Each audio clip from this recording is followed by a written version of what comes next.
आज की कहानी है परोपकार की भावना। बहुत समय पहले की ये बात है। एक प्रसिद्ध ऋषि अपने गुरुकुल में शिष्यों को शिक्षा देते थे। उस ऋषि के गुरुकुल में बड़े बड़े राजा के पुत्रों से लेकर परिवार के बच्चे भी शिक्षा लेने के लिए आते थे।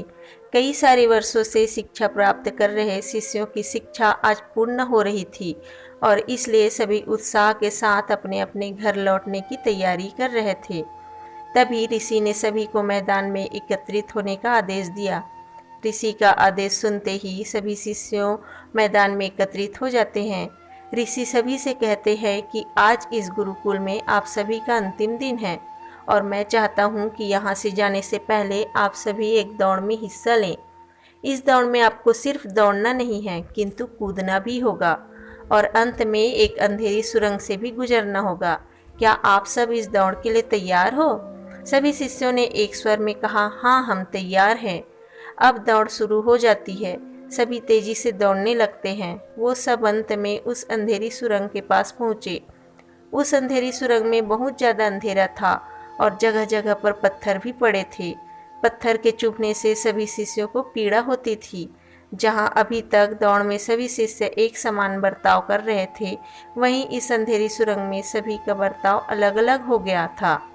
सभी शिष्यों ने जैसे तैसे करके बड़ी कठिनाई के साथ ये दौड़ खत्म की और वो सब ऋषि के समक्ष एकत्रित हुए।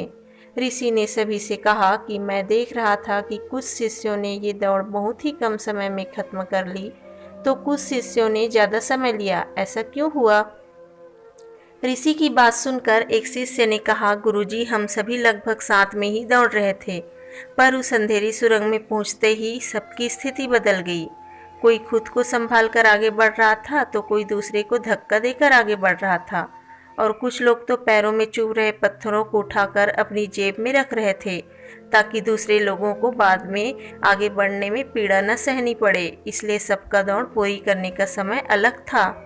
ऋषि ने कहा, अच्छा ठीक है, अब मुझे ये बताओ कि आप लोगों में से किस किस ने पत्थर उठाकर अपनी जेब में रखे हैं? वो लोग आगे आओ। ऋषि का आदेश सुनते ही कुछ शिष्य जिसने पत्थर उठाकर अपनी जेब में रखे थे वो आगे आए। अब ऋषि ने उन सभी से कहा कि आप सभी अपने अपनी जेब में से पत्थर निकाल कर देखो। वो सभी अब पत्थर निकाल कर देखने लगे, पर ये क्या, जिन्हें वो सब पत्थर समझ रहे थे वो तो कीमती हीरे थे। सभी शिष्य आश्चर्य में पड़ जाते हैं और ऋषि की तरफ देखने लगते हैं। ऋषि ने कहा, मैं पहले से ही जानता था कि आप सब इस कीमती हीरे को देखकर आश्चर्यचकित हो जाएंगे। बात ये थी कि मैंने ही ये कीमती हीरे वो अंधेरी सुरंग में डाले थे। ये मेरी तरफ से दूसरों के बारे में सोचने वाले और परोपकार की भावना रखने वाले शिष्यों को इनाम है। ऋषि ने सभी को समझाते हुए कहा कि ये दौड़ जीवन की व्यस्तता दर्शाती है, जहाँ पर सभी कुछ न कुछ पाने के लिए भाग रहे हैं, लेकिन अंत में वही सबसे सौभाग्यशाली होता है जो परोपकार की भावना रखकर दूसरों के बारे में सोचता है। Thank you. सुनने के लिए आपको दिल से धन्यवाद। पसंद आया है तो सब्सक्राइब कर लीजिए।